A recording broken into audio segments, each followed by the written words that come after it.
Perfecto.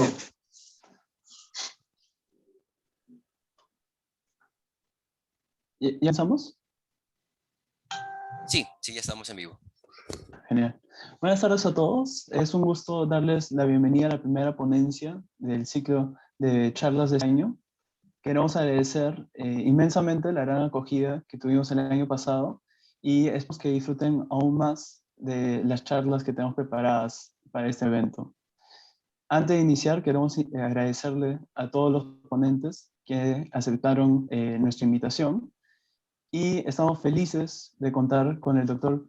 Makowski para abrir este evento. Krzysztof Makowski Janula es doctor en Ciencias Históricas, magíster en Arqueología por la Universidad de Varsovia. Es profesor principal de la Facultad de la Pontificia Universidad Católica. Fue jefe del Departamento de Humanidades y decano en la Facultad de Letras y Ciencias Humanas. Ha dirigido proyectos de investigación arqueológica en la costa norte, la costa central y en Siria. Desde 2005 excava en Pachacamac. Bienvenido, profesor Makowski. Muchas gracias por la presentación, Juan José. Bienvenidos todos en este segundo ciclo. Quiero agradecer a mis alumnos por este honor y placer de iniciar el segundo ciclo de charlas virtuales. Y el tema que nos convoca es la religión y poder imperial Wari en debate. Un poco sobre contenido, para que nos podamos organizar mentalmente. Vamos a hacer un muy breve resumen del debate de Ule Amenhotep Cook, el culto de Dios de los báculos y de sus acólitos alados.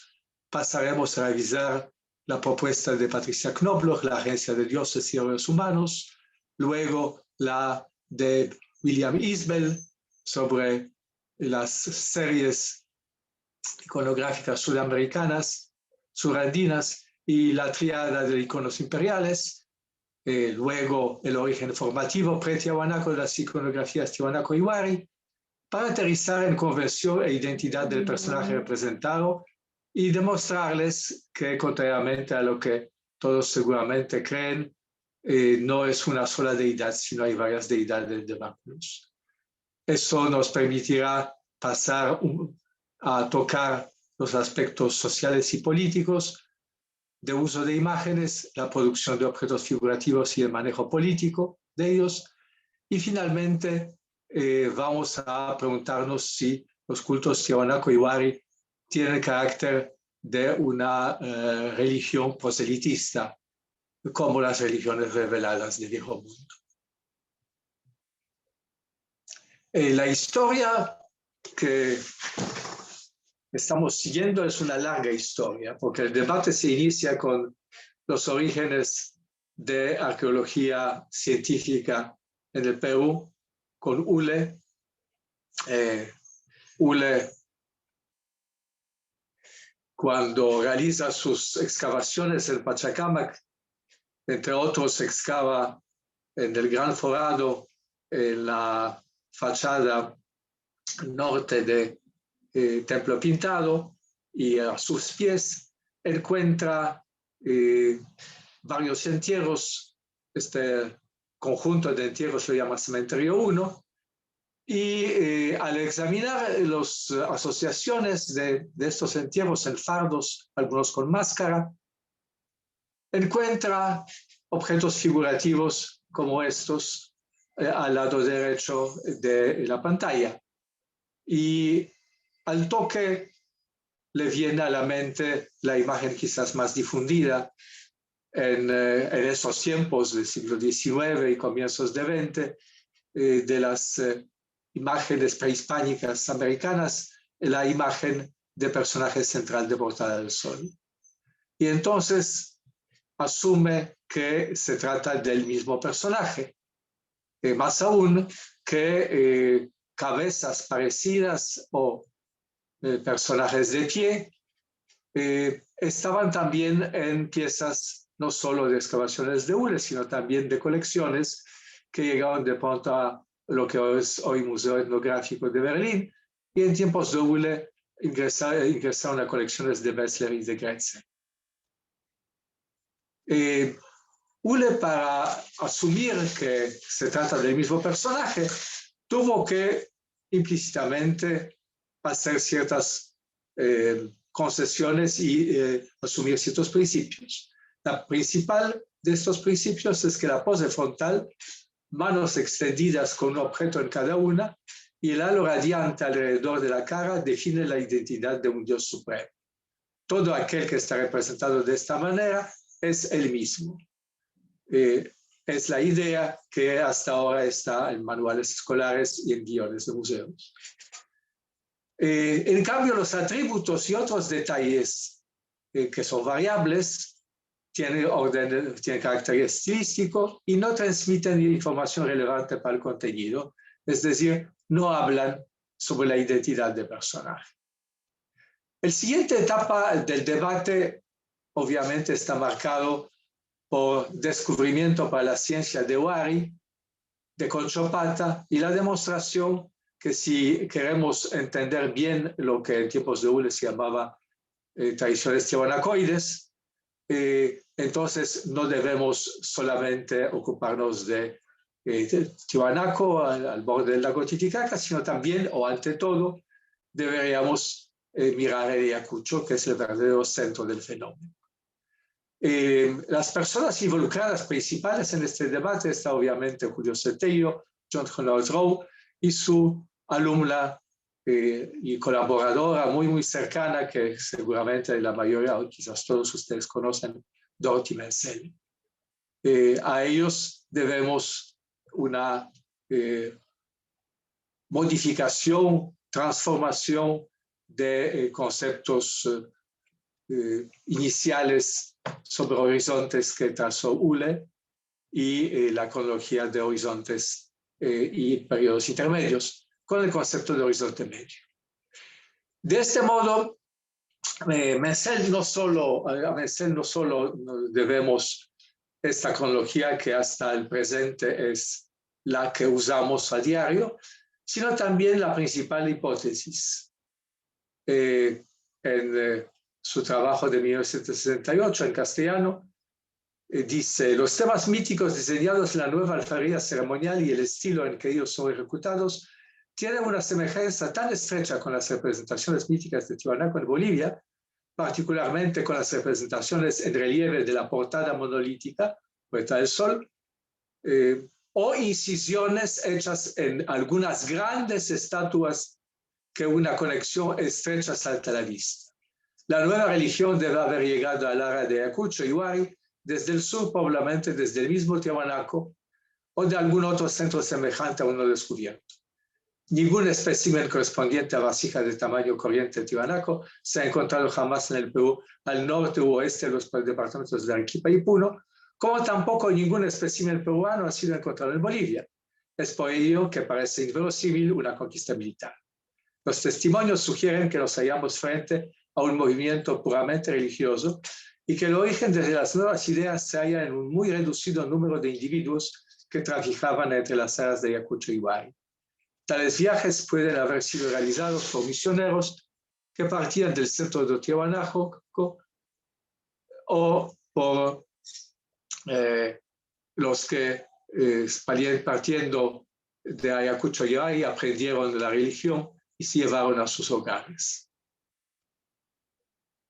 Quiero poner énfasis en el hecho que Menzel no solo habla de Portada del Sol, sino también de estatuas monumentales cuyos cuerpos están vestidos y los vestidos están decorados como si fuesen textiles de verdad, con una compleja iconografía. Aquí tenemos la espalda de Monolito Bennett. Quiero recordar a aquellos que no conocen y presentar muy en breve a los que no conocen el planteamiento de Menzel acerca de la cronología, en el que la iconografía en general e iconografía religiosa en particular juegan un papel central, porque el horizonte medio en su planteamiento, en su fase 1A, se inicia cuando aparecen los primeros préstamos en diseños de Tiahuanaco en el contexto de la producción de cerámica Huarpa y Nazca. En Horizonte Medio 1B observamos una fusión, interacción con estilos locales de periodo intermedio temprano, por ejemplo, Lima y Huari, Daría y Vería, en este planteamiento. En Horizonte Medio 2A, la expansión continúa y Pachacamac se convierte en el nuevo centro de la difusión de ideas religiosas posiblemente relacionadas con una expansión imperial, la que llega a su máximo momento en Horizonte Medio 2B, donde también se inicia su fin, porque en el Horizonte Medio 3-4 están cada vez más marcados regionalismos y Menzel suelta en base a datos, por ejemplo, de Chimucamac, de Supe, una hipótesis que luego desarrolla de que el nuevo centro es Huarmey, Castillo de Huarmey. En Horizonte Medio 4 quedan solamente rezagos de la tradición y es el fin de todo este fenómeno. Ahora, esta diapositiva nos visualiza la importancia de la presencia de Tiahuanaco en iconografía Huari, porque se trata justamente de un personaje que define de algún modo iconográficamente el estilo Pachacamac propuesto por Menzel y que claramente es una ni siquiera derivación, sino una reproducción de motivo tiahuanaco transformado un poco, pero ni tanto. En esta secuencia, Menzel también observa que a medida que Huari se expande, los diseños se simplifican, como podemos ver a la derecha de esta pantalla, y junto con otros fenómenos observados, eso hablaría de una secularización de imperio bien formado. Vista con estas herramientas, la historia de Pachacamac se presenta como sigue después de abandono del Templo Viejo. Es el tiempo de contacto Huari-Lima, el Pachacamac A, la secularización se iniciaría, pero curiosamente en materiales de Hule no se encontró esta fase, pero sí la fase B, contemporánea con ídolos del Templo Pintado y Cementerio 1. Dejamos a Menzel, saltamos en el tiempo rápido y estamos ya en años 90, a fines del siglo pasado y al comienzo de este siglo, con aportes de una estudiosa de iconografía Huari, conocida por muchos de ustedes, Anita Cook, la que asume las ideas de Menzel, pero agrega a eso un fundamento teórico acerca de la organización de iconografía. Postula que como en opinión de Donan, en el arte moche hay estructura temática, lo mismo ocurre en Huari, y entonces tenemos tema de la deidad central, que está representado en Puerta del Sol, la portada del Sol, en, por ejemplo, decoración de vestidos de Monolito Ponce, y también en un gran cántaro caragoyete encontrado en Conchopata. Estas tres imágenes constituyen la columna vertebral de su propuesta de la interacción Tiahuanaco-Huari. Agrega también otros temas como el tema del sacrificio y esboza dos ideas también interesantes de que el contacto entre Huari y la área de Circum-Titicaca podría ser anterior a la formación de Tiahuanaco en Tiahuanaco temprano o incluso Pucará. Y la otra idea de que esta iconografía que tanta similitud tiene con la iconografía circumtiticaca expresa una ideología de poder parecida como la inca, donde finalmente los fundadores de la dinastía de Manco Cápac también están situando una de sus pacarinas, uno de sus lugares de origen en Tiahuanaco. Siguiendo en el tiempo, Patricia Knobloch, ya en nuestro siglo, a partir de nuevas imágenes que salen de la excavación en Conchopata y análisis de piezas de colecciones, llega a una conclusión diferente de la conclusión de Anita Cook, porque está viendo que las pinturas que decoran, pinturas polícromas que decoran estas urnas y estos cántaros de gran tamaño, oversized, no son réplicas para nada de Portal del Sol ni de otras esculturas de Tiahuanaco, sino más bien se trata de unas convenciones distintas en las que prevalece una especie de contienda entre un personaje frontal y otro de perfil, y aparecen también temas que por lo menos hasta presente no están en Tiahuanaco, sorprendentes, como deidades frontales, estas que no deberían tener báculos, pero aquí no la pueden tener porque sus manos están atadas. Son deidades frontales con su nimbo radiante, cautivas. Y hay, comparando varias imágenes de este tipo, donde también intervienen seres humanos, llega entonces a Patricia Knobloch a la conclusión que estamos frente a los mitos que están hablando de luchas entre los dioses, deidades, huacas, que representan ancestros posiblemente de linajes nobles en competencia.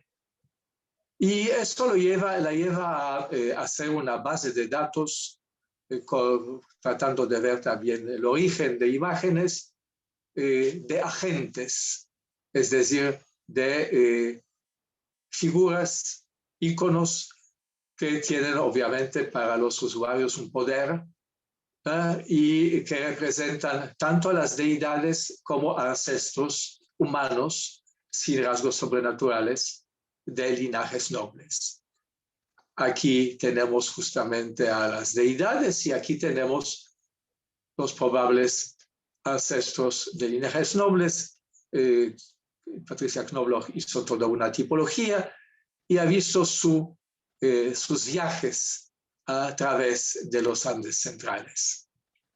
Lo que es para mí interesante es que aquellos ancestros de la iconografía cerámica y también de textiles a veces están vestidos con vestidos decorados con diferentes iconografías, no solo Tiahuanaco como el central y el de derecha de Corral Redondo de Arequipa, sino también de diseños que son claramente costeños, aunque combinados con elementos que son Wari.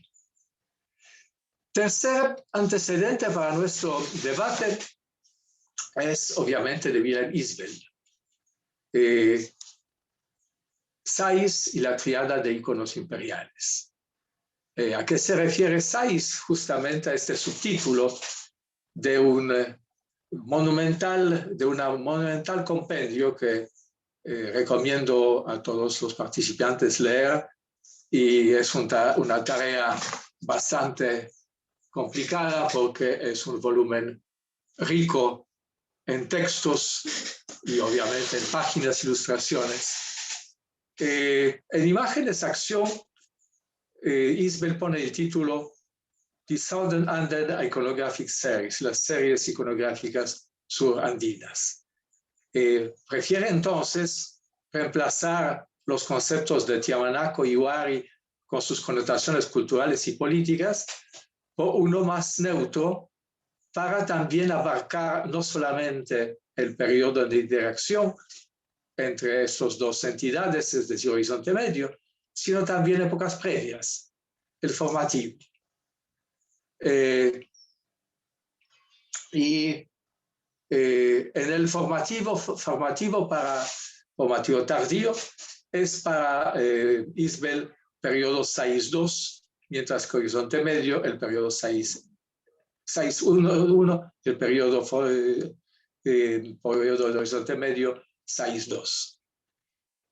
Isbell plantea de que de manera similar como el cristianismo, la religión imperial en su afán proselitista haría uso de 3 figuras, símbolos: el personaje frontal con báculos, el personaje alado de perfil parado echado, y 3, la cara frontal con nimbo.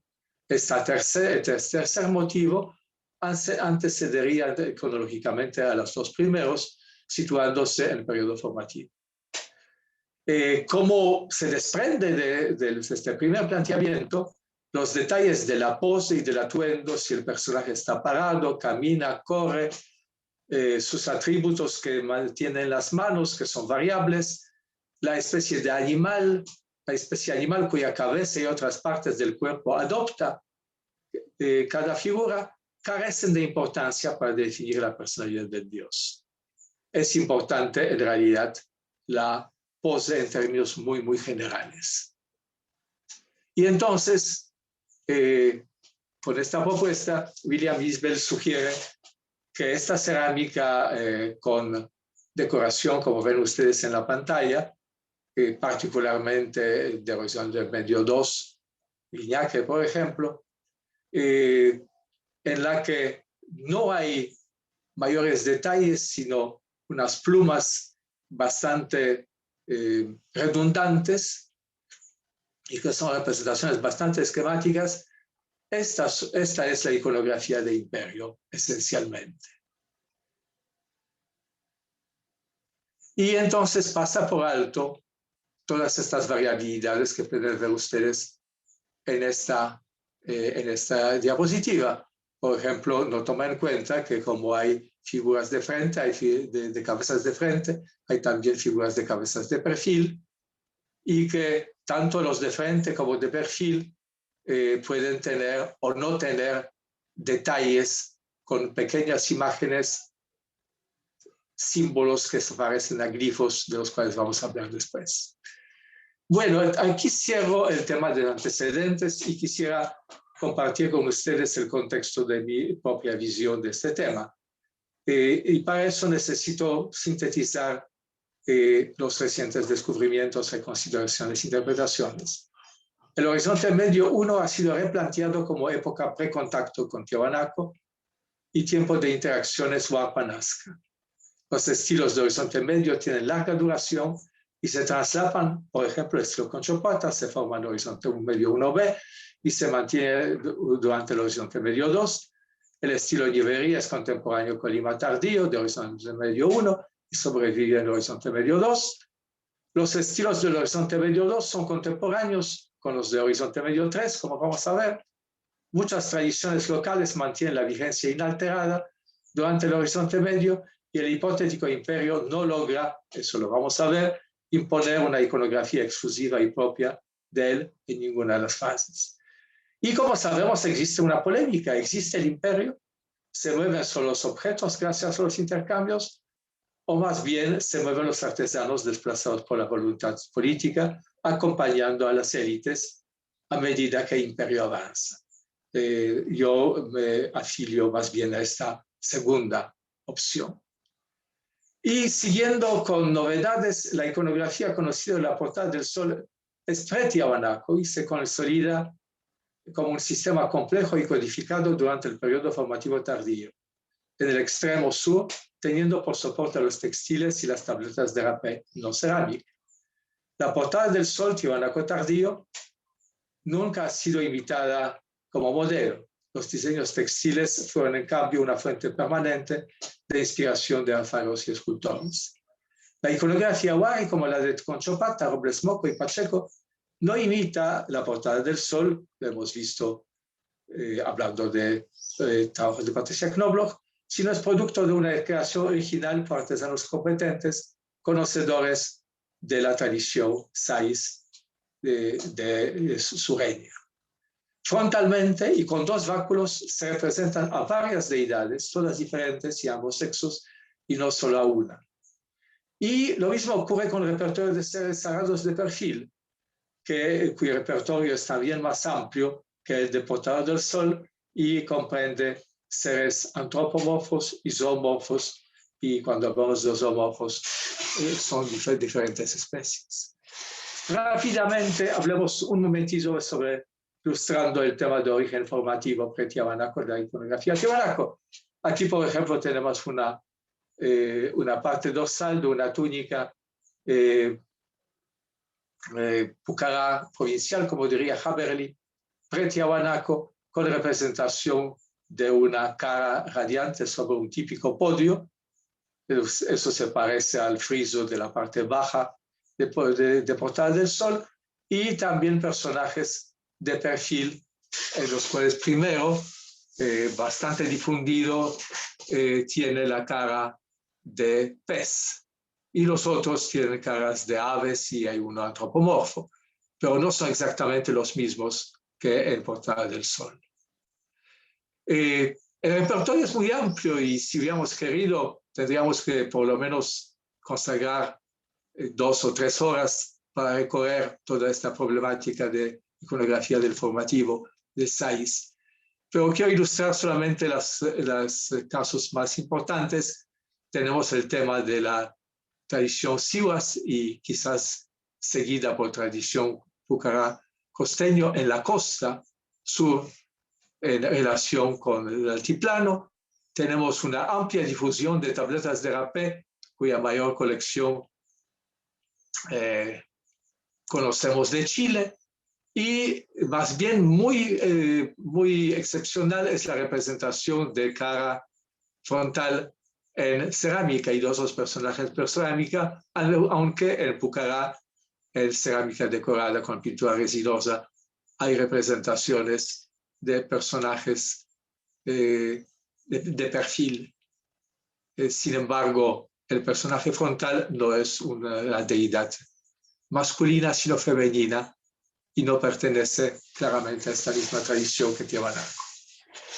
Aquí tenemos textiles de pucará costeño, todos ellos de la primera mitad del primer milenio después de Cristo, donde podemos ver un caso que vamos a analizar posteriormente, de un amplio repertorio de personajes frontales con báculos que acompañan, pero estando de frente, a una cara frontal. Hay que tomar en cuenta en toda esta discusión que la litoescultura de tiahuanaco, aparte de Portada del Sol o relieve de Cantataíta, está compuesta esencialmente por imitaciones de textiles en esculturas de piedra. Estas imitaciones adornan justamente, generalmente los uncus y los tocados de personajes que por lo general presentan objetos para brindar en una ceremonia parecida a la incaica con quero.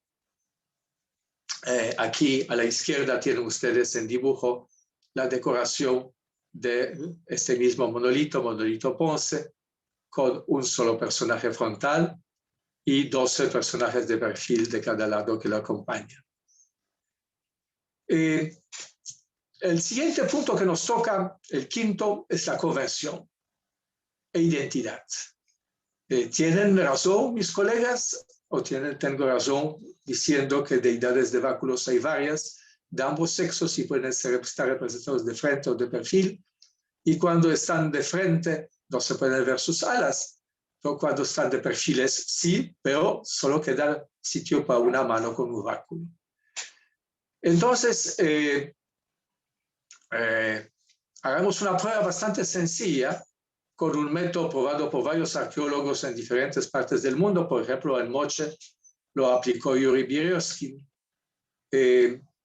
Cuando 2 o más personajes están representados uno al lado de otro o frente a frente y se diferencian de manera clara por detalles significativos y atributos, hay que asumir que se trata de seres humanos o sobrenaturales diferentes, cuya naturaleza iconográfica particular queda por definir, por supuesto.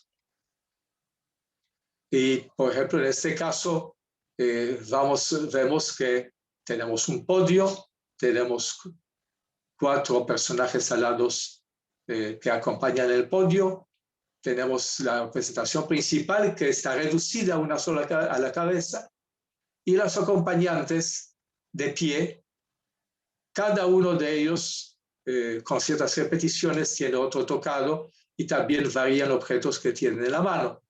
No me alcanzará tiempo, por supuesto, de hacer análisis profundo de esta túnica llamada túnica de la portada, que fue, de acuerdo a fechas de radiocarbónico, hecha entre 245 y 402 trabajos de Carl Haberli. Y aquí tenemos otro caso, esta vez del monolito Bennett. En la espalda del monolito Bennett, como el grupo central, el más importante, flanqueado justamente por frisos con 12 personajes de cada lado que le den espalda, no se acercan con la Puerta del Sol, sino dan la espalda. Entonces, en esta parte central tenemos de nuevo podio con un rostro radiante, y noten ustedes que estos rostros y estos podios se diferencian en muchísimos detalles. Por ejemplo, aquí lo que domina entre las plumas son las alas de aves, mientras que aquí hay discos sobre algo que parece ser una portada y también cabezas de felinos. Y aquí tenemos de nuevo 3 figuras de pie con torsos de frente, a pesar que aquí las cabezas están en perfil. Pero noten que cuando estas figuras tienen los 2 báculos, no tienen alas, sino tienen el báculo, justamente el lugar donde debería caber ala. Mientras que el personaje central sí tiene 2 báculos. Pero los detalles de báculos, de nimbos, de pectorales, varían en todos estos casos.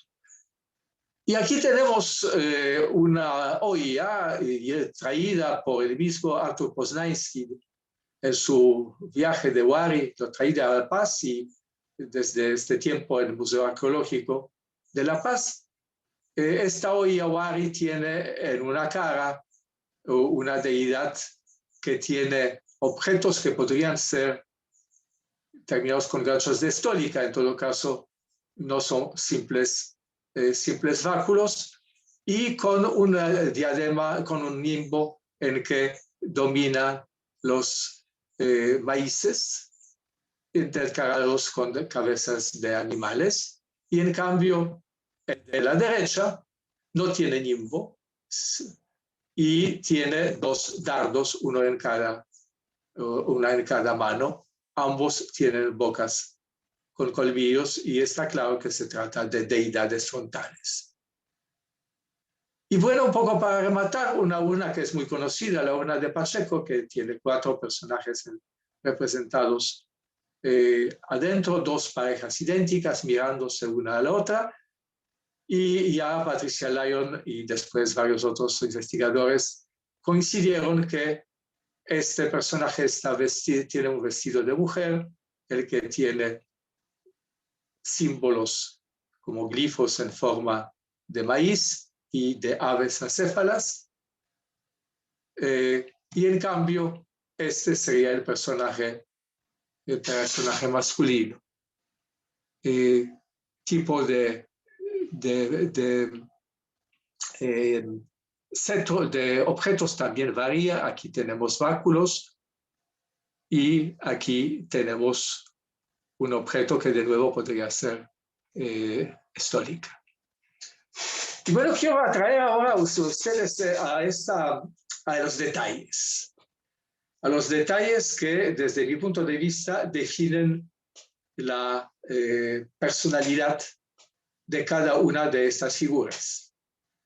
En términos comparativos, si miramos iconografías mesoamericanas, códices, iconografías del Viejo Mundo, con fuentes escritas, y si, por lo tanto podemos saber cómo se llama la deidad y cuál es su rango de acción, o cómo se llama el santo, nos damos cuenta que la identidad generalmente se expresa en detalles. Una expresión de eso conocida por todos ustedes son frescos con santos católicos. Muy a menudo, particularmente en el estilo bizantino o gótico, puede haber, como por ejemplo en Ravenna, puede haber una franja de personajes parados frontalmente con un nimbo radiante en las cabezas, como se debe para un santo, todos frontales, vestidos de manera similar, pero siempre hay un atributo o atributos, pequeños detalles que nos permite diferenciar San Juan de San Pedro, de San Jerónimo, etc. Bueno, en nuestro caso tenemos, este es el repertorio de detalles de Portal del Sol y podemos ver que hay una especie de pirámide escalonada con un disco, una portada, un felino de perfil, un posible felino de frente, otra cara de frente, dos caras de aves, una sola cara de ave, una cara de pez, una concha de molusco, de caracol, un cuerpo de ave sin cabeza, con cabeza, un meandro, como si fuese de campo de cultivo, lo que Posnansky llamaba cocha, un elemento concéntrico, y cuadrados o rectángulos concéntricos. Y estos elementos sirven, por ejemplo, para construir las colas, esas son las colas, o adornar cabezas de apéndices que adornan el podio del personaje principal, igual como este.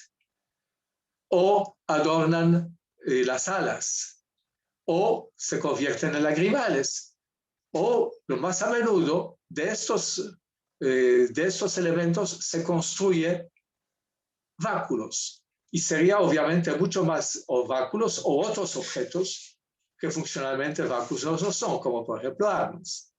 Y sería obviamente mucho más sencillo de representar las deidades de igual manera, una parecida a la otra, y sin embargo los escultores, los que producen mates, los que tejen, se dan inmenso trabajo en algunos casos para que estos detalles aparezcan.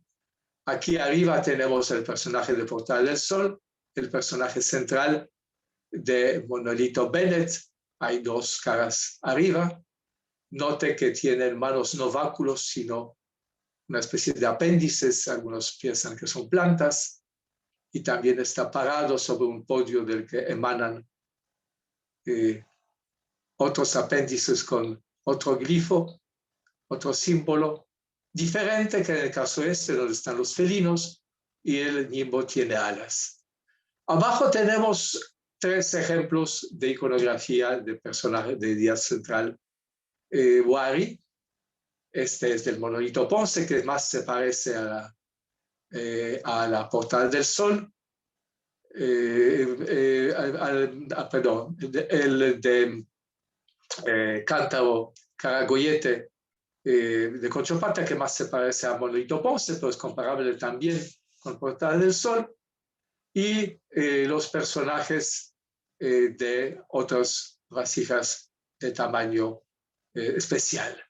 Noten que aquí, por ejemplo, hay plumas, que también es un símbolo, que podrían ser astas de venado, que no aparecen aquí, donde están más bien los maíces, y este personaje tiene vestido femenino. Bueno, espero haberles entonces convencido, a pesar de la rapidez de esta explicación, de que quien producía estas imágenes tomaba una decisión: ¿cómo lo quiero representar al personaje sobrenatural? ¿Lo quiero parado? ¿Lo quiero parado pero pieza a la izquierda, a la derecha? ¿Lo quiero corriendo? ¿Lo quiero volando? Entonces decúbito ventral. Y una vez hechos los contornos, se arma la identidad.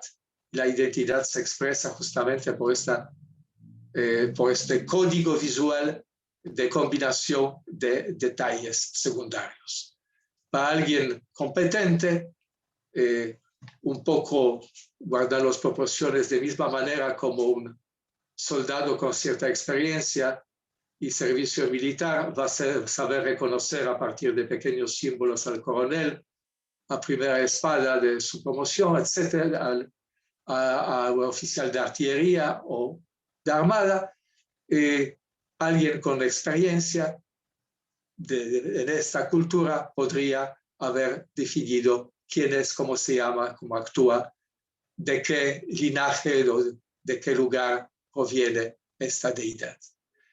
Y como les comentaba, los personajes de perfil tampoco son uno, sino hay una tremenda variedad. Pueden tener alas o no, ¿no? Pueden ser antropomorfos, pueden tener cara de pez, pueden tener pama de felino, quizás puma, pueden tener caras de ave de rapiña, pueden tener cuerpo y cara de camélido, pero el camélido del cuyo cuerpo emanan plantas, con la tapienza y otros también, que podría ser la cactácea, o puede tener concha de caracol. Y estos personajes están también representados en cerámica y metal. Miren que también esta llama tiene detalles de esos símbolos chicos que tienen sin duda una connotación de por sí, es decir, significan, hablan, porque son representados y en textiles y en cerámica de manera independiente, como un símbolo, como un diseño autónomo, como aquí la imagen de pez, que de algún modo ubica posiblemente la sociedad a este personaje importante con tocado similar a las estatuas monolíticas. Pasemos a la producción de objetos figurativos y el manejo político de las imágenes rápidamente. Desde mi punto de vista, olvidándonos por un momento de nombres de estilos que hemos creado a lo largo de la historia de investigaciones nosotros arqueólogos, es decir, hablando de Guignac, de Chaquipampa, etc., Robles Moco, pensando en la totalidad de la producción, tanto en textiles como en metales, como en cerámica, yo diría que podríamos de manera gruesa distinguir tres grupos que tienen mucho interés. Hay objetos que son raros, pero existen, que revelan que los que les hicieron en Ayacucho, en Nazca, en la costa norte, en la sierra central o norte, tenían plena pericia en cuanto al manejo del repertorio figurativo de las convenciones y reglas de composición, así como de la grama cromática característica para el estilo tiwanaku. Tal es así que en muchos casos parece que ellos debieron haber nacido al borde del lago o haber sido formados por gente sumamente competente y durante mucho tiempo. La mayor parte de estos especímenes, Merced diría que es horizonte medio 1B, y la gran concentración está obviamente en el núcleo, en Huari y en Conchopata. Segundo grupo son los objetos influenciados por el estilo tiwanaku en cuanto a los motivos decorativos y convenciones, pero que acusan a sí mismo una incapacidad o imposibilidad de usar el complejo repertorio de signos vivos. Este sería horizonte medio 2 para Dorothy Menzel en la mayoría de casos. Los artefactos en estilos locales con el repertorio de personajes y actuaciones que tiene su origen también en las tradiciones locales, pero con una clara influencia Huari y tiwanaku en cuanto a las preferencias por las posturas y la manera de distribuir a los personajes, así como en soportes y detalles menores, conforman el tercer grupo. Y estos objetos serían clasificados mayormente por Menzel como horizonte medio 3. Tentativamente, yo propuse en mis publicaciones que podíamos pensar en tres hipotéticos grupos de destinatarios. El primero, donde la iconografía es bastante tiwanaku, a pesar que no es una imitación, sino es una creación.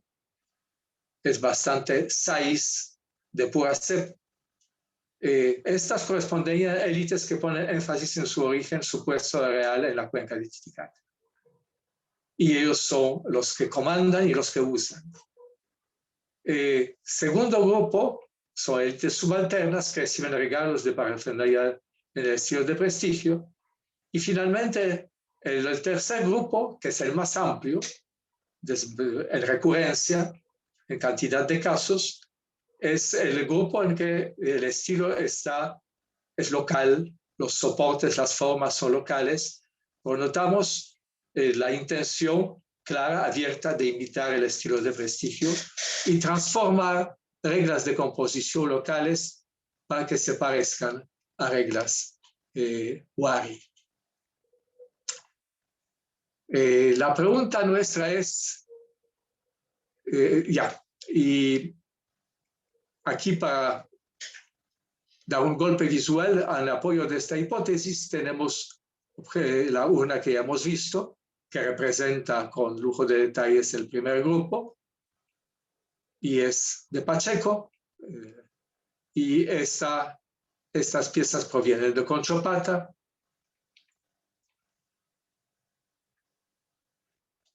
Aquí tenemos un ejemplo de piezas de segundo grupo, y notemos que pueden ser piezas de altísima calidad, pero en lugar de glifos tenemos estas plumas redundantes que están por todos lados. Y eso aparece también en 4 jeros figurativos encontrados en el punto de expendio de Chicha, en el Palacio de Cerro Baúl. Son las piezas de iconografía más compleja de Cerro Baúl en cuanto a iconografía Wari, y sin embargo pertenecen al segundo, no al primer grupo. Y ahí tenemos otros ejemplos de la costa central y la costa norte, estos mismos que para Ule eran argumento de pensar en imitación del portal del sol, y que para William Isbell son representaciones canónicas de religión imperial. Ahí tenemos ejemplos de tercer grupo, el corpus bastante completo de la cerámica que se suele llamar Casma Impreso, ha publicado en sus obras pioneras análisis iconográfico Rebeca Carrión Cachot, felizmente últimamente reeditado. Y si hubiéramos tenido tiempo, hubiéramos podido demostrar que pareciera que es una reinterpretación de deidades de la tradición iconográfica moche, a veces también algo Wari. Por ejemplo, esta es la deidad de pelo de serpientes, acompañada de felinos. Y aquí tenemos un motivo que casi idéntico está tanto en moche como en Recuay, de la lucha entre 2 deidades meizas, con 2 armas diferentes, pero no es como en el caso clásico de esta lucha, un anzuelo y un utumi, solo que tumi y porra. Y aquí la imagen de la deidad debajo de la serpiente bicéfala, que posiblemente, como ya decía Valcárcel, puede representar a Vía Láctea y efectivamente puede ser reemplazado en moche por un arco de signos estelares. Antes de pasar a la última parte, quisiera poner entonces conclusiones preliminares. En lugar de un solo icono de Staff God, personaje de báculos, hay en el repertorio analizado varias deidades representadas de frente, antropomorfas y zoomorfas, con variados objetos en sus manos. Es probable que cada cara frontal corresponde a una de las deidades que en otras ocasiones suelen estar representadas también de perpenteo. Es probable y demostrable que las deidades representadas de perfil, caminando o corriendo en un caso, aparecen con pose frontal, parados, o caminando a la derecha o a la izquierda en otro caso. El repertorio Wari, además de dioses conocidos de Tiwanaku, por ejemplo del monolito Ponce, comprende a deidades no registradas hasta presente en la cuenca del lago Titicaca, y quizás son deidades que corresponden a las creencias de la sierra y la costa de Perú centro, sur y norte. Por ejemplo, la deidad vinculada con Naís. Y pasamos al último punto de nuestro recorrido. ¿Son los cultos Tiwanaku y Wari religiones enoteístas y proselitistas? Vamos a someter eso a un cuestionario y para eso primero nos vamos a preguntar si en supuestos centros de difusión de la doctrina religiosa como Pachacamac o Castillo de Guarmey, efectivamente tenemos un mar de evidencias iconográficas en toda clase de soportes con producción local de aquellos que sustentaría la hipótesis que estos son los centros de difusión de la religión imperial. Vamos a tener que contrastar esta parte de la hipótesis de Doric y Menzel, de difusión del culto imperial de Pachacamac y Castillo de Guarmey, de hipótesis de William Isbell, las élites controlan la producción de artefactos figurativos, difundiendo las imágenes de la triada, y voy a tratar de confrontarlo con mi hipótesis. La supuesta triada para mí corresponde a tres maneras de representar a una amplia serie de seres sobrenaturales antropomorfos y zoomorfos, las cabezas como la manera abreviada de figurar, y a personas de cuerpo entero, los que en otros casos pueden estar de frente o de perfil. Entonces, desde mi punto de vista, la tipología de William Isbell no atañe a identidades, sino a convenciones figurativas que adopta el artesano en cada caso particular.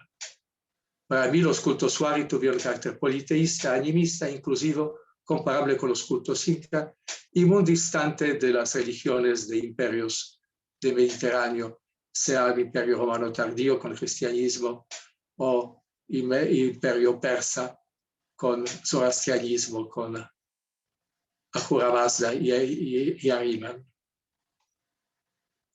Y bueno, esta parte final haremos una muy breve visita en Piquillacta. ¿Hay iconografía imperial en Piquillacta? Bueno, por supuesto, tenemos las famosas ofrendas de pequeños personajes tallados, entre otros en frisocola y turquesa, con muy variados vestidos y muy variados tocados, que podrían corresponder, como pensaba Cook, a estos mismos ancestros que conocemos de cerámica, y entonces detrás de cada uno, que puede ser un guerrero victorioso o un cautivo, está un grupo humano, un linaje, una comunidad, nobles ancestros de piedra, creo que es el título de artículo de Anita Cook. Sin embargo, si vamos hacia temas de religión, nada. En las láminas que ilustran la cerámica decorada por Mary Głowacki, así se pronuncia en polaco Glowacki, tenemos estos ejemplos y nada más que estos, con estilos que se compara por temas de color de engobe y otros detalles con estilos ayacuchanos como Ocos, Huamanga y Chaquipampa, pero sin iconografía compleja. Hay un culto imperial en Pachacamac. Hay piezas como esta urna de Pacheco. Noten que la urna de Pacheco representa dos deidades, quizás una masculina, otra femenina. Y eso lo mismo se puede decir de ídolo de Pachacamac. Bueno, primero tenemos que tomar en cuenta que Piquillacta tiene otra duración que Pachacamac Wari, como se puede desprender de esta diapositiva. 760-866 es la última fecha del carbono 14 de madera de algarrobo del famoso ídolo bifronte, más o menos coincidente con el anterior fechado. Estoy concordando con Peter Ikut que no hay en las colecciones Pachacamac A y que el origen local de estilo Pachacamac en realidad, tal como también lo decía años atrás Peter Cowley, que no está demostrado y más bien es bastante hipotético. No tenemos entonces la presencia Wari entre 800, 900 o 1100, lo que se sustenta en este tipo de fechados radiocarbónicos, por mí aquí simplificados, presentados por Peter Ikut. Y si miramos las publicaciones y el museo, vamos a ver que la iconografía compleja y imperial ayacuchana está ausente en el Pachacamac en contextos, tanto funerarios como contextos ceremoniales, salvo algunos fragmentos no hay hallazgos de objetos figurativos del primer grupo. El grifo, grupo 2, es un personaje completamente subalterno, una especie quizás de bastón animado. En cambio, el único objeto figurativo conocido que puede ser considerado expresión de creencias religiosas complejas, el ídolo de Pachacamac, pertenece al grupo 3 y guarda la relación no con la tradición sureña, como el grifo de Pachacamac, sino con la tradición norteña, como con un horizonte iconográfico que se extiende entre Pachacamac y Chotuna, si se quiere un poco exagerar, pero hay interrelaciones de varios motivos que lo sustentan. Aquí tenemos sus dos caras, la cara masculina a la izquierda, la cara femenina. Cada personaje tiene su mano con su atributo, que son atributos diferentes, tienen recados diferentes, son personajes diferentes. Y hay una cercana similitud entre la decoración del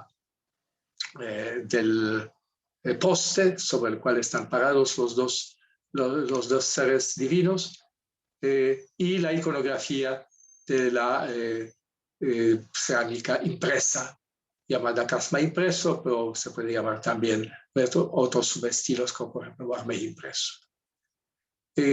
Menzel pensaba, y creo que estaba en lo cierto, que podrían estos diferentes personajes evocar cielo más que mar, cielo nocturno.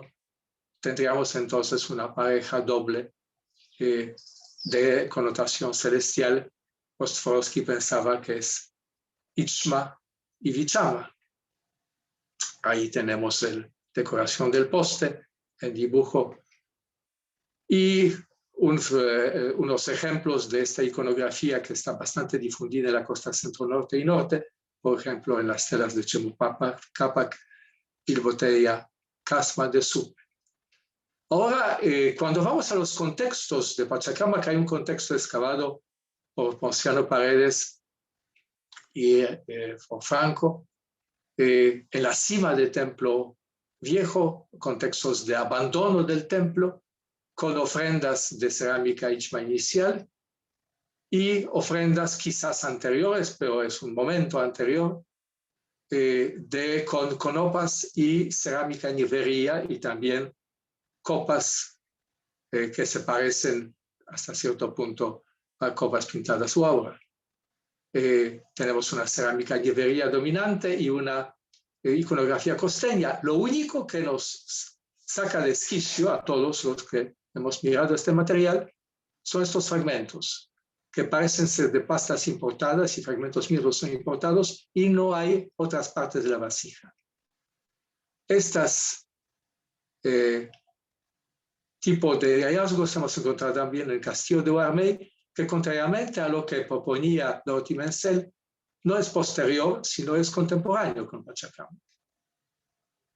Tiene también potencialmente otro carácter, pero falta mucho excavar la ocupación Huari en Pachacamac aún. En el caso de Castillo de Warmey, tenemos un conjunto de una necrópolis compuesta de edificios parecidos a chulpas de 2 a 3 pisos. La más monumental aquí está en la excavación. Aquí tienen ustedes la reconstrucción y al pie de eso tenemos una estructura que podría ser interpretada como palacio o centro administrativo. Es sin duda centro de poder. Y entonces en el promontorio más alto del valle se construye entre 800 y 1000 aproximadamente, con varios rechazos carbónicos, una necrópolis para varios linajes de élite. La más suntuosa de las cámaras descubiertas albergaba entierros, como ustedes quizás se acuerdan, de mujeres nobles y como ajuar tanto objetos de tejer y orejeras, símbolos de su estatus, como estilos sureños y estilos norteños. estilos de horizonte medio 2, quizás 1b y 3, todos en el mismo contexto. Ahora, en la excavación hemos encontrado también como una especie de ofrenda fragmentos, de los cuales algunos con toda seguridad son exóticos, traídos desde lejos, y que tienen la iconografía ayacuchana. Comparen ustedes, por favor, estos fragmentos de Castillo de Huarmey con los de Pachacama. Aquí van a ver, por ejemplo, que se repite el personaje que no tiene báculo, como algunos dijeron, sino es una serpiente. Es el mismo personaje con vestido parecido. Se trataría entonces posiblemente de un pago. En fragmentería tenemos los tres grupos en el Castillo de Huarmey. Huarmey impreso de molde, estilo imperial, Huari, imitación de iconografía Huari. Porcentualmente domina Huarmey impreso de molde, sin duda ninguna. Imitación de la iconografía Huari es rara y del estilo imperial Huari excepcional. E incluso en este contexto de princesas o reinas locales sepultadas en el mausoleo más importante. La iconografía de Tiahuanaco no aparece, como ven ustedes, Huari en la mayoría de las representaciones, salvo estos ancestros, estas dos botellas cantinfloras se parecen muchísimo, casi son idénticas a los de Espíritu Pampo, por ejemplo. En cambio, la iconografía Tiahuanaco está presente en objetos que podrían ser traídos desde muy lejos, son livianos, son de madera policromada. En su mayoría se trata de cucharas y de caleros. La iconografía más compleja iconográficamente es la de impresa de molde. Por ejemplo, ahí tenemos una figura de personaje central con rayos, poco parecido a convenciones Moch. Parecido también a este personaje de perfil que proviene de Casma. Y esta botella también de Casma siempre está citada para ver los vínculos, las sobrevivencias de las tradiciones conteñas previas, Moche, la escena de unión entre el personaje de cinturón de serpientes y una deidad femenina. Bueno, si hablamos de lo más complejo de estilos sureños en este contexto, es sin duda esta cantinflora, que está decorada con motivos de monstruos marinos. Nazca, es un Nazca epigonal. Nazca debería ser post 9, post Chaquipampa, con personajes sobre una embarcación de totora, vestido al estilo de Tiahuanaco, con tocado Tiahuanaco, y obviamente nos trae a la mente los hallazgos de Conchopata, de estas urnas que representan justamente personajes así vestidos con armas, navegando en caballitos de totora. Esta imagen está en muchísimos tejidos, también los de Castillo de Huarmey, como en la parte baja, y en vestidos pintados, que podría ser que han sido los principales medios de difusión de esta iconografía, que no es huari sureña.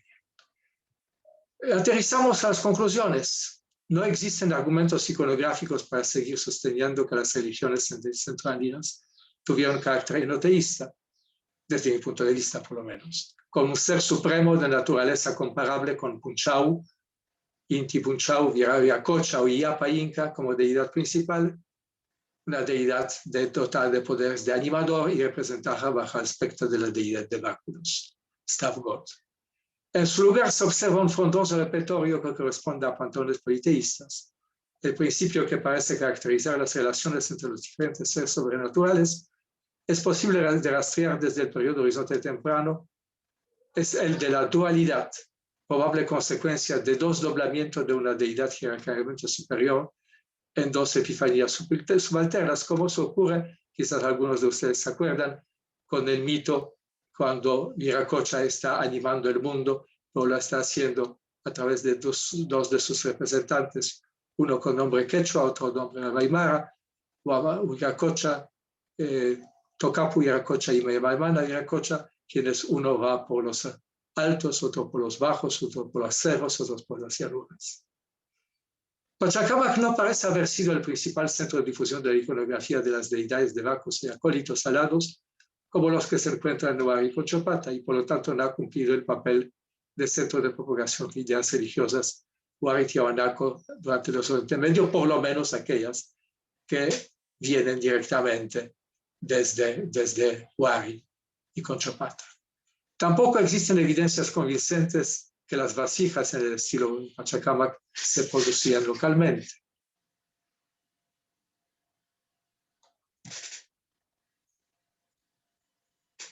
Los estilos Huari con variadas iconografías, incluyendo el Huari Tiahuanaco, se difunden a medida que avanzan las conquistas de Alianza Sureña dirigida por los líderes de Ayacucho.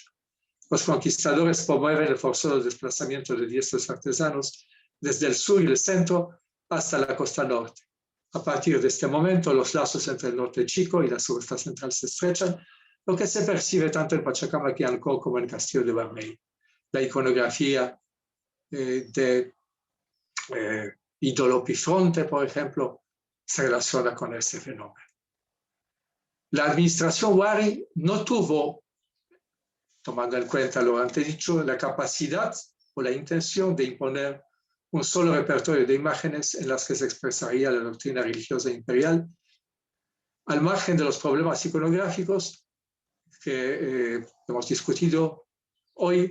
Las religiones proselitistas reveladas, conocidas en la antigüedad, tienen todas, por reveladas justamente, por soporte de la doctrina a libros sagrados, que la presentan a esta doctrina en versiones consideradas canónicas y están frecuentemente ilustradas.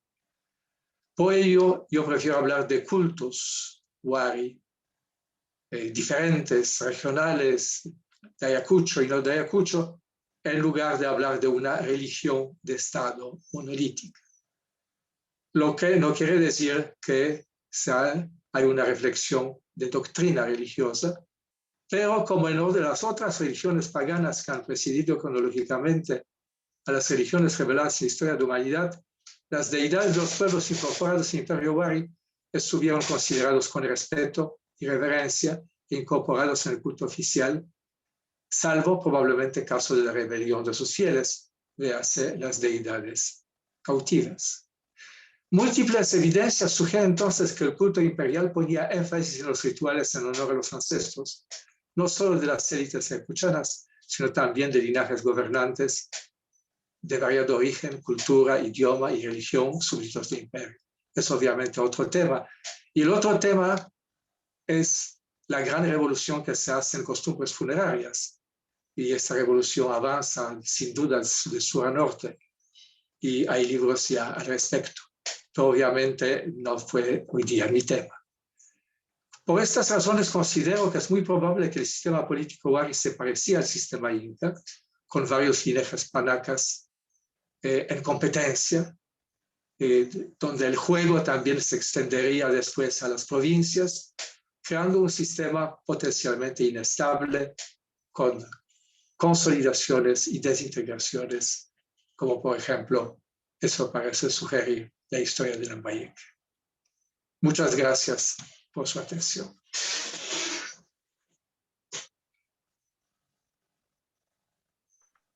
Muchas gracias, profesor. Ha sido un gusto escuchar su exposición. Ahora vamos a dedicarle unos minutos a responder preguntas a nuestro público. Les recuerdo que pueden dejar sus opiniones, bueno, sus consultas, sobre todo en la caja de comentarios, en las redes sociales y aquí en el chat de Zoom. Ya tenemos una consulta. Vamos a leer. De Enrique Paz, quien pregunta: ¿qué libros o fuentes relacionadas a la iconografía Huari recomendaría usted? Últimamente se han publicado varios libros estoy recomendando el libro, el boletín de arqueología más reciente, editado por los profesores más jóvenes y por Justin Jennings. Estoy recomendando fuertemente Images in Action, que tiene una bibliografía también monstruosa. Estoy recomendando el volumen que yo publiqué en el boletín como volumen aparte del boletín de estudios francés de estudios andinos y la serie Andes, que quizás conocen. Cuanto a fuentes materiales, no hay que olvidarse que en la Católica hemos publicado, lo editó el profesor Kaulige, con Milan Misbel justamente, 2 tomos muy, muy voluminosos de artículos hace 20 años. Pero esos artículos presentan data. Entonces es bueno tomar en cuenta las evidencias cuando uno quiere ayornarse, ¿no? Ponerse al tanto. En todo caso, gustosamente puedo mandar a las personas que deseen alguna bibliografía más.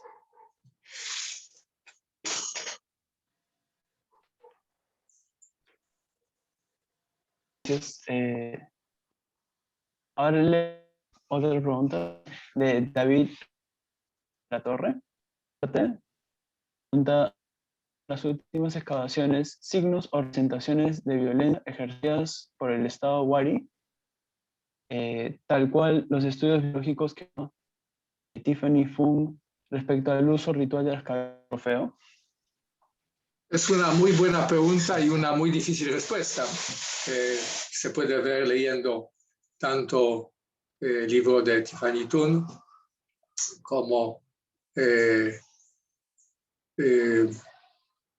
la María Vega, por ejemplo, la tesis sobre violencia desde el punto de vista antropológico, y otros trabajos recientes sobre el tema. Los bioantropólogos nos están convenciendo a través de series largas de datos acerca de violencia, tal como esta violencia se puede leer en esqueletos, por supuesto. Nos tratan de convencer que la violencia aumenta, interpersonal aumenta, probablemente violencia institucionalizada, en periodos intermedios, y más bien disminuye en horizonte medio. Pero eso puede tener sus explicaciones. Yo veo, es un temario, pero veo 2. Unos que los autores que lo tratan generalmente toman en cuenta, que cuando hablamos de imperios, hablamos generalmente de campañas de conquista, hablamos de batallas y hablamos entonces de muertos en el combate. No se ha encontrado, que yo sepa, un campo de combate Wari, y en general es bien difícil encontrar campos de combate. Y otra respuesta es que el tipo de guerra que se realiza desde los Andes, que yo llamo guerra ritualizada, que no hay que confundir en combate ritual, es muy especial. Es una guerra que promueve, que hace como un valor, convierte en valor la valentía del guerrero, que se confronte con el otro con sus manos, ¿no? Con sus estólicas, con sus porras, con sus hachas eventualmente en caso de los Wari, pero no disparando por espalda, aunque los Wari conocían el arco. Todo eso también hace que lo que nosotros encontramos como huellas biológicas, antropológicas, de muerte en violencia, no necesariamente es representativo de lo que realmente ocurrió políticamente. Yo, para mi propia utilidad, como por ejemplo para explicar qué pasó en el castillo de Warmey, tomo en cuenta viejos argumentos de arqueología de que cuando hay un cambio muy fuerte, simultáneo, en tecnología, en costumbres funerarias, en estilo de vida, por ejemplo, para los de casas, en iconografía, y todo eso sigue a un momento donde centros y asentamientos de anterior periodo quedan rápidamente abandonados, de manera ordenada o no, lo más probable es que estamos frente a una invasión y que cambia la identidad de la gente. Obviamente no todos mueren y los indígenas siempre prevalecen. Entonces podemos seguir las conquistas Wari justamente tomando en cuenta el horizonte medio. Porque durante siglos de siglos las influencias iban básicamente del norte a sur.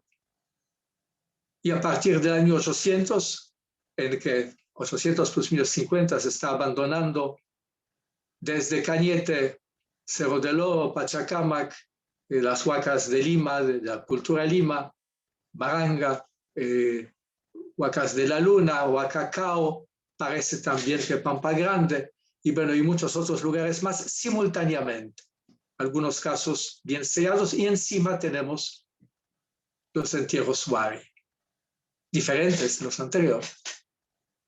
Entonces, todo eso es para mí un argumento que no podemos hablar de intercambio de objetos, que también existe, pero es pequeña escala, si no estamos viendo cómo se mueven las élites, como estas señoras de Castillo de Guarmey, con su acceso a tallas casi tiwanaku de madera, y se mueven obviamente artesanos. Durante siglos se construía en Guarmey arquitectura de tipo moche.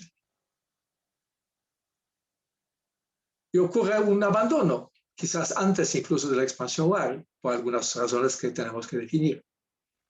Y aparece una arquitectura que no es continuidad para nada.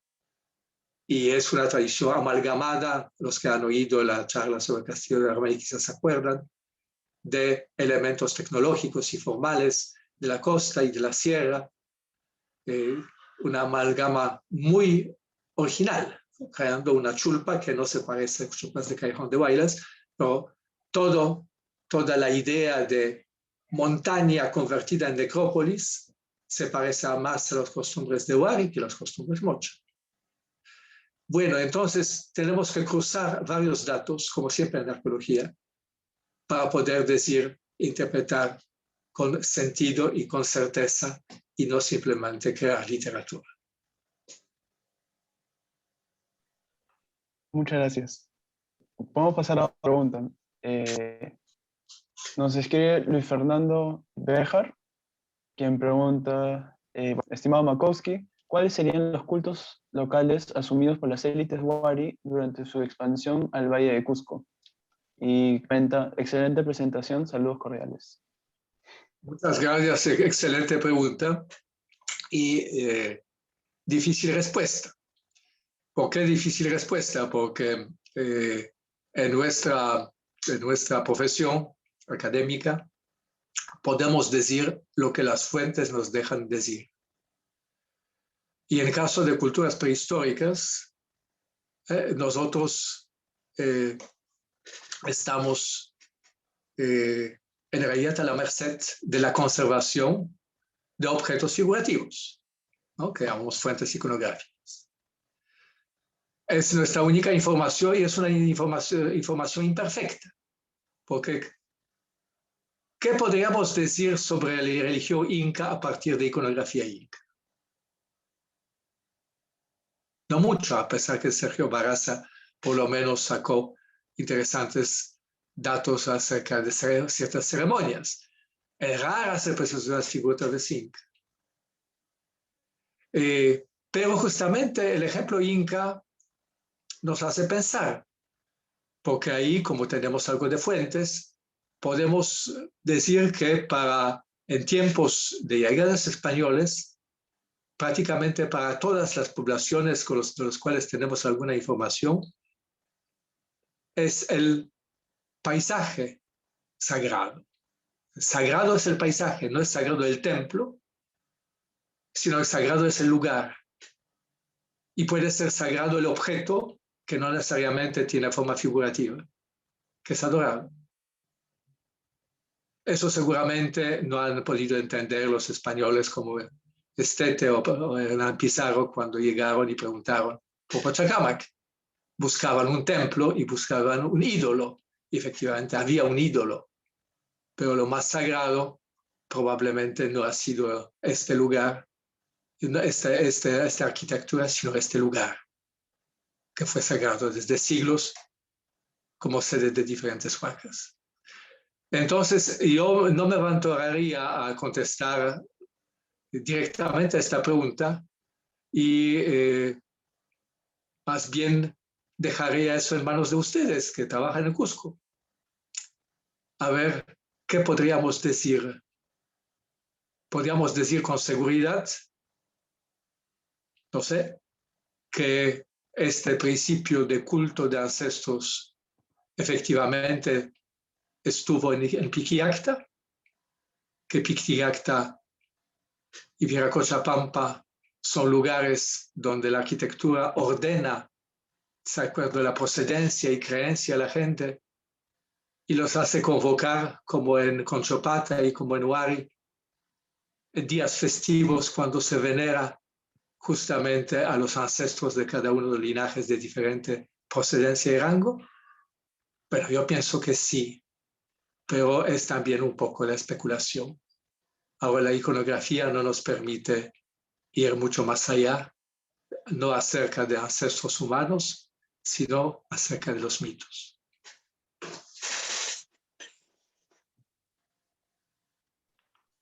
Muy bien. La siguiente pregunta es de Pablo José Trincado, quien dice así: hola, ¿es posible relacionar elementos de la iconografía con eventos astronómicos o constelaciones? Personalmente creo que no se puede de manera que te permite publicarlo y no ser destrozado por los reviewers. Es bastante complicado.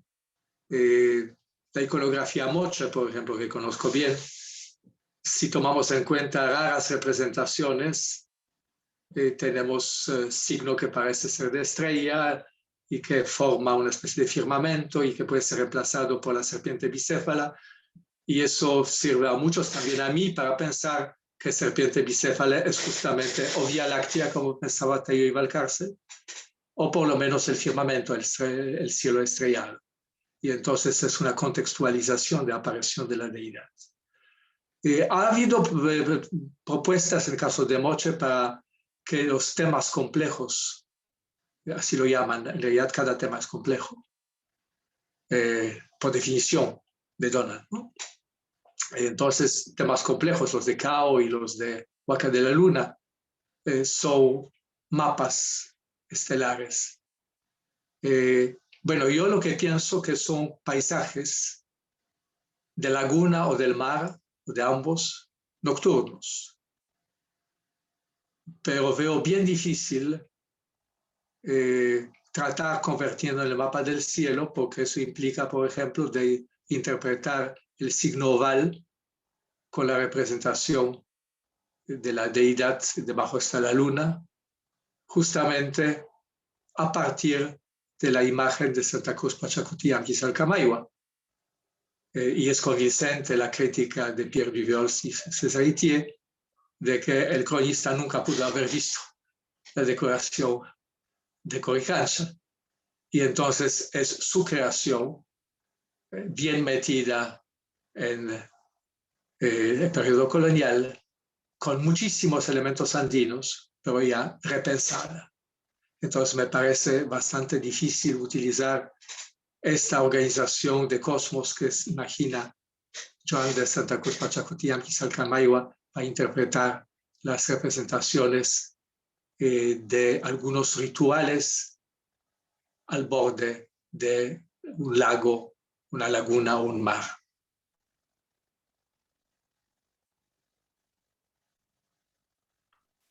Gracias. Seguimos con la pregunta de John César Apcho, quien escribe: saludos, profesor Markowski. ¿Se ha identificado algunas correspondencias entre las divinidades mencionadas y la distribución lingüística en la época? Y la distribución de lingüística de la época, divinidades y lingüística. Bueno, eso sí es complicadísimo, empezando por el gran debate, ¿cuál es el papel de Wari en el cambio de mapa lingüístico?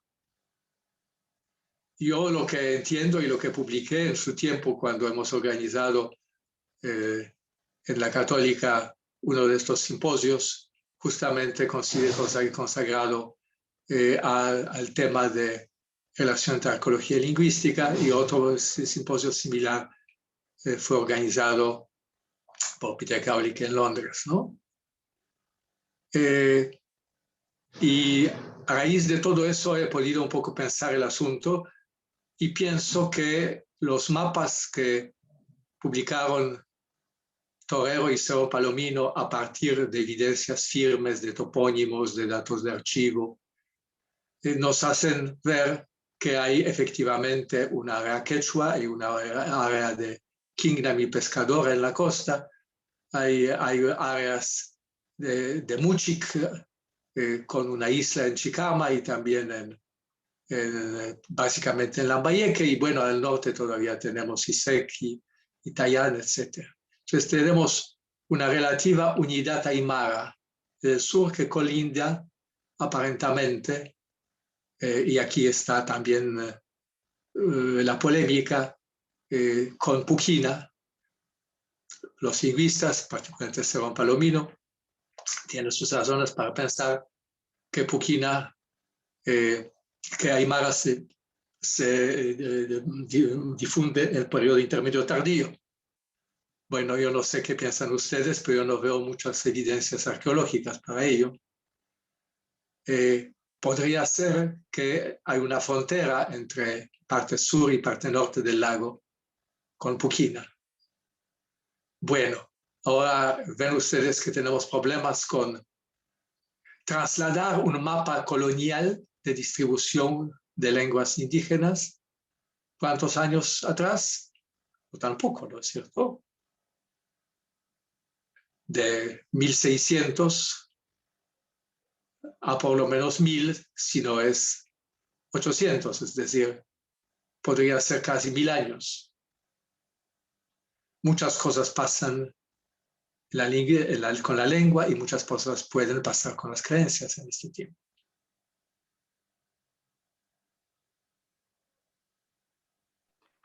Muchas gracias, profesor. La siguiente pregunta es de aquí, de nuestra sala de Zoom. Es de Gonzalo Rodríguez, quien escribe: buenas tardes, representarían unos glifos tiwanaku, asumo, identidades étnicas o locales.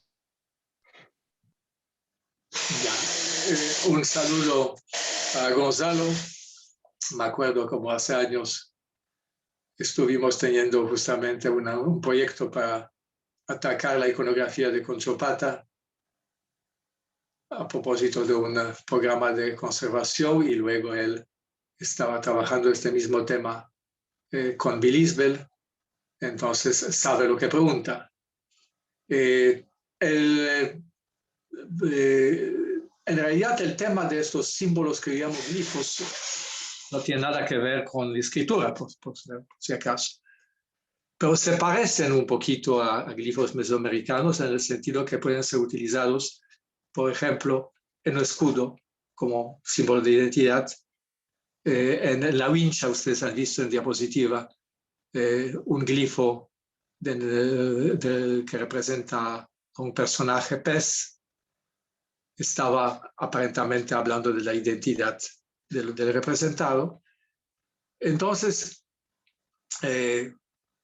es posible, incluso desde nuestro escritorio, como jugando, tomar en cuenta los excelentes trabajos hechos sobre la iconografía de tabletas de rapé y otros instrumentos de inhalación, sobre la iconografía textil, y ampliar este registro de glifos que yo simplemente saqué de la Portal del Sol, y trabajar con cerámica, por ejemplo, porque primera aproximación tendría que ser en Aratia o Anaco mismo. Y aquí ocurre una cosa bastante interesante que en este libro que estoy mencionando, Images in Action, está bastante bien puesto en bandeja, si bien ya anunciado por trabajos de los años del comienzo del siglo, de que en realidad no tenemos estilo tiahuanaco en cerámica, sino tenemos estilos de tiahuanaco, y muchos de estos estilos no tienen iconografía textil con glifos, sino tienen completamente otros diseños. Incluso cuando comparamos sitios tan cercanos como Lucurmata y Tiahuanaco, la situación, a decir del difunto amigo John Januszek, es diferente. Entonces, es todo un tema tratar de ver cómo los glifos se mueven, cómo se usan, y quizás a partir de este tipo de trabajo podríamos aventurarnos de hablar como Patricia Knobloch habla de los agents, hablar justamente de una especie de heráldica, usé este nombre en uno de los títulos de mis artículos, una heráldica de imperio. Pero no se trata obviamente de escudo nobiliario, de escudo medieval, sino justamente manejo de estos símbolos para potencialmente hablar de identidades y poderes.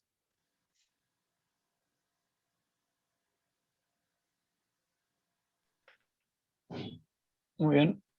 Tenemos una última pregunta por cuestiones de tiempo, que fue por Suma en Facebook, quien pregunta, entonces, ¿se podría decir que Wari no fue un imperio y el imperio implica el imponer su voluntad con seriedad? No, porque imperio no implica eso. Imperios suelen tener muchos problemas con su coherencia y con su sobrevivencia. Hay muchos imperios como el imperio de Alejandro Magno que no duró ni 10 años. Hay otros imperios que tuvieron más suerte, pero finalmente la historia del imperio inca también es compleja, ¿no es cierto?, desde este punto de vista. Entonces, hay un modelo en el debate, un modelo respetable y de muchas décadas, comparando más que con los incas, a los Wari, comparándolos con el Imperio Romano. Y no todo el Imperio Romano, porque el Imperio Romano ha pasado por varias etapas, desde conjunto de aldeas, por una ciudad-estado, una pequeña república territorial que crece con guerra con Cartago, se convierte en un pequeño imperio local y finalmente también se come a Grecia y a Egipto y se convierte en imperio con instituciones de la república, porque Augusto utiliza instituciones de la república. Y hay que esperar varios siglos para que aparezca una doctrina realmente despótica en todos los aspectos, justamente cuando aparece el dominato, dominus ac deus. Pero ni siquiera en este caso, antes de que se desarrolle la iconografía cristiana, el Imperio Romano no impone su iconografía. Sería para otra clase hablar de iconografía romana, que es un tema interesante y complejo, pero la iconografía romana se nutre de la iconografía y del concepto de los conquistados.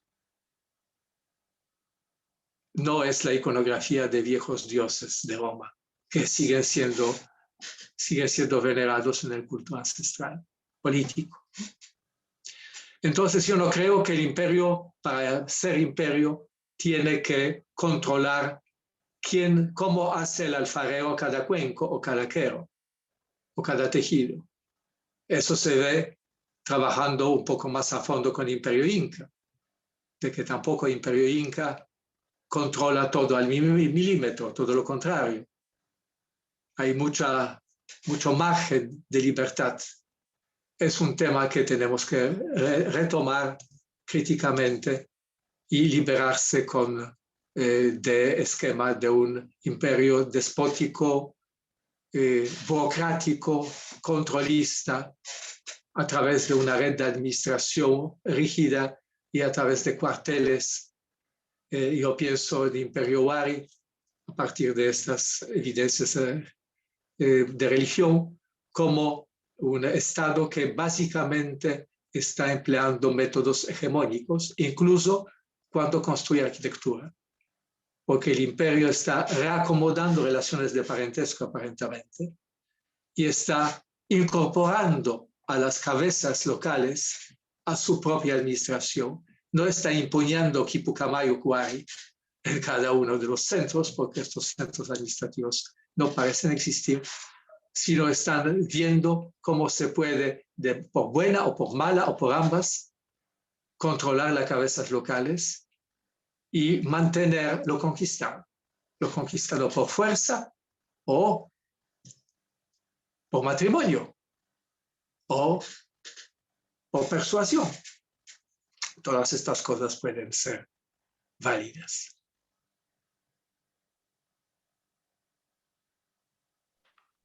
Muchas gracias, profesor, por su disposición a responder todas las preguntas. Antes de seguir y ya terminando este evento hoy día, quisiera aprovechar para llamar la atención de su público, ¿no? Para invitarlos a la próxima ponencia titulada El futuro depende del presente, la gestión del santuario Pachacamac, a cargo de Denise Posey Scott, directora del Museo de Pachacamac.